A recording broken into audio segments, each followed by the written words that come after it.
Exodus 16.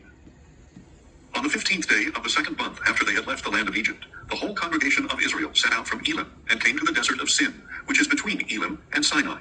And there in the desert they all grumbled against Moses and Aaron. If only we had died by the Lord's hand in the land of Egypt, they said. There we sat by pots of meat, and ate our fill of bread. But you have brought us into this desert to starve this whole assembly to death. Then the Lord said to Moses, Behold, I will rain down bread from heaven for you. Each day the people are to go out and gather enough for that day. In this way I will test whether or not they will follow my instructions. Then on the 6th day, when they prepare what they bring in, it will be twice as much as they gather on the other days. So Moses and Aaron said to all the Israelites, This evening you will know that it was the Lord who brought you out of the land of Egypt. And in the morning you will see the Lord's glory, because he has heard your grumbling against him. For who are we that you should grumble against us? And Moses added, The Lord will give you meat to eat this evening, and bread to fill you in the morning, for he has heard your grumbling against him. Who are we? Your grumblings are not against us, but against the Lord. Then Moses said to Aaron, Tell the whole congregation of Israel, Come before the Lord, for he has heard your grumbling. And as Aaron was speaking to the whole congregation of Israel, they looked toward the desert, and there in a cloud the glory of the Lord appeared. Then the Lord said to Moses, I have heard the grumbling of the Israelites. Tell them, At twilight you will eat meat, and in the morning you will be filled with bread. Then you will know that I am the Lord your God. That evening quail came and covered the camp, and in the morning there was a layer of dew around the camp. When the layer of dew had evaporated, there were thin flakes on the desert floor, as fine as frost on the ground. When the Israelites saw it, they asked one another, What is it? For they did not know what it was. So Moses told them, It is the bread that the Lord has given you to eat. This is what the Lord has commanded. Each one is to gather as much as he needs. You may take an omer for each person in your tent. So the Israelites did this. Some gathered more and some less. When they measured it by the omer, he who gathered much had no excess, and he who gathered little had no shortfall. Each one gathered as much as he needed to eat. Then Moses said to them, No one may keep any of it until morning. But they did not listen to Moses. Some people left part of it until morning, and it became infested with maggots and began to smell. So Moses was angry with them. Every morning each one gathered as much as was needed, and when the sun grew hot, it melted away. On the 6th day they gathered twice as much food, 2 omers per person. And all the leaders of the congregation came and reported this to Moses. He told them, This is what the Lord has said. Tomorrow is to be a day of complete rest, a holy Sabbath to the Lord. So bake what you want to bake, and boil what you want to boil.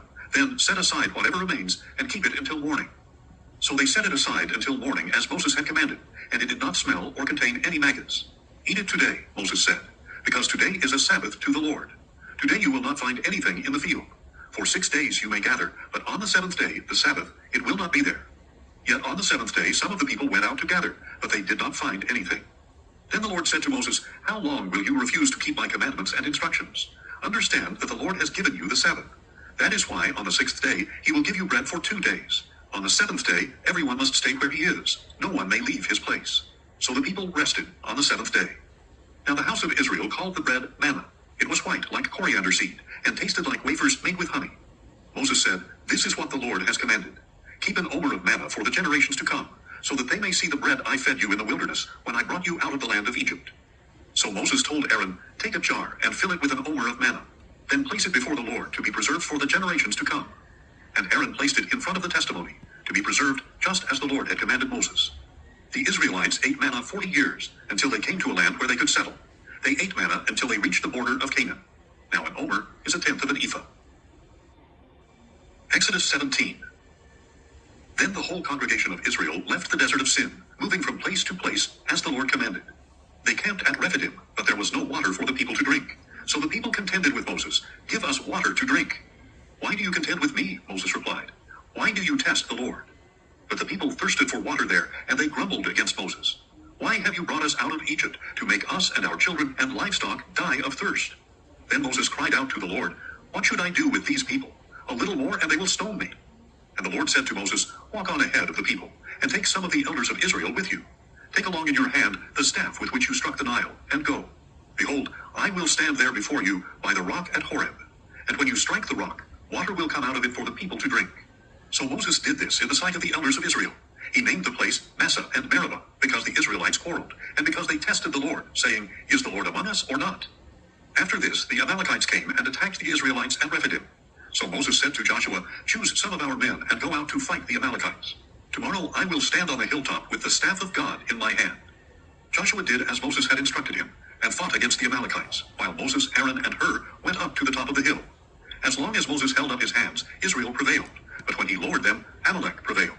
When Moses' hands grew heavy, they took a stone and put it under him, and he sat on it. Then Aaron and Hur held his hands up, one on each side, so that his hands remained steady until the sun went down. So Joshua overwhelmed Amalek and his army with the sword. Then the Lord said to Moses, "Write this on a scroll as a reminder, and recite it to Joshua, because I will utterly blot out the memory of Amalek from under heaven." And Moses built an altar and named it, "The Lord is my banner." Indeed, he said, a hand was lifted up toward the throne of the Lord. The Lord will war against Amalek from generation to generation. Exodus 18. Now Moses' father-in-law Jethro, the priest of Midian, heard about all that God had done for Moses and his people Israel, and how the Lord had brought Israel out of Egypt. After Moses had sent back his wife Zipporah, his father-in-law Jethro had received her, along with her 2 sons. One son was named Gershom, for Moses had said, "I have been a foreigner in a foreign land." The other son was named Eliezer, for Moses had said, "The God of my father was my helper, and delivered me from the sword of Pharaoh." Moses' father-in-law Jethro, along with Moses' wife and sons, came to him in the desert, where he was encamped at the mountain of God. He sent word to Moses, "I, your father-in-law Jethro, am coming to you with your wife and her 2 sons." So Moses went out to meet his father-in-law and bowed down and kissed him. They greeted each other and went into the tent. Then Moses recounted to his father-in-law all that the Lord had done to Pharaoh and the Egyptians for Israel's sake, all the hardships they had encountered along the way, and how the Lord had delivered them. And Jethro rejoiced over all the good things the Lord had done for Israel, whom he had rescued from the hand of the Egyptians. Jethro declared, "Blessed be the Lord, who has delivered you from the hand of the Egyptians and of Pharaoh, and who has delivered the people from the hand of the Egyptians.